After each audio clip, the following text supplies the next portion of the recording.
قرارداد پیش کی کہ جو ریپ کرتے ہیں، زنا بالجبر جسے کہتے ہیں، تو ان کو برسر عام سزا دی جائے۔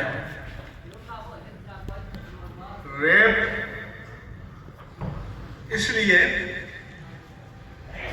کہ پرویز مشرف نے 2006 میں جو وومن پروٹیکشن ایکٹ پاس کرایا تھا ڈنڈے سے، تو اس کے بعد زنا بالرضا جرم نہیں رہا۔ کوئی بند کمرے میں، کوئی ہوٹل میں کمرہ بند کر کے، کوئی اپنے مکان میں باہمی رضامندی سے بدکاری کرے تو قانون ان کو ٹچ نہیں کر سکتا۔ یہی مغرب میں ہے کہ زنا بالرضا جرم نہیں ہے، ان کے ہاں جرم ہے تو زنا بالجبر ہے۔ چنانچہ چند سال پہلے اسلامی نظریاتی کونسل میں یہ سوال آیا کہ اگر کسی پر زنا بالجبر کا الزام ہے اور اس کا سیمپل لیا جائے مادہ منویہ کا، اگر ڈی این اے مل جاتا ہے تو اس کو کنوکٹ کر دیں گے۔ تو وہاں یہ سوال آیا کہ ڈی این اے کو ہم حجت قطعیہ مان سکتے ہیں؟ تو جتنے لبرل ہیں، آسمہ جہانگیر ان کو لیڈ کر رہی تھی کہ قرآن کا فرمان تو حجت قطعیہ نہیں ہے، لیکن ڈی این اے کا ٹیسٹ یہ حجت قطعیہ ہے، اس کو کیسے رد کر سکتے ہیں؟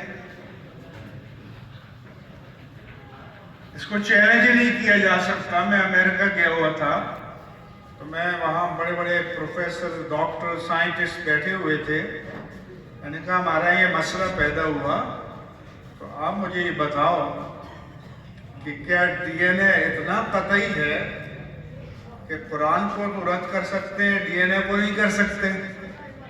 تو انہوں نے مجھے جرمنی کی ایک عدالت اور ڈیلس جو ٹیکسس اسٹیٹ میں اس کی عدالت کا فیصلہ بتایا کہ ایک شخص کو سزائے موت ہو گئی تھی، کئی سال جیل میں رہا، لیکن آخری اپیل میں یہ بتایا گیا کہ اس کا جو مادہ منویہ کا سیمپل لیا تھا، نمونہ، وہ جس تھائے میں لیا گیا تھا اس میں کوئی ملاوٹ تھی۔ انہوں نے کہا اگر ملاوٹ تھی، جج نے کہا تو اگر 2 کے آگے 20 زیرو اور لکھ دیں اور اتنا بڑا عدد بن جائے اور اس کے مقابلے میں ایک امکان بھی خطا کا ہو جائے تو سزا ساقط ہو جائے گی۔ چنانچہ اس کو بری کر دیا۔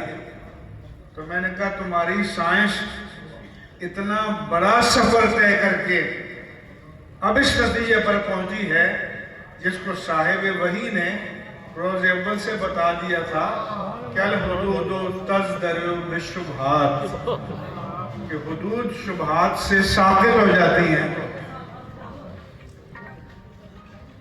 ابھی جو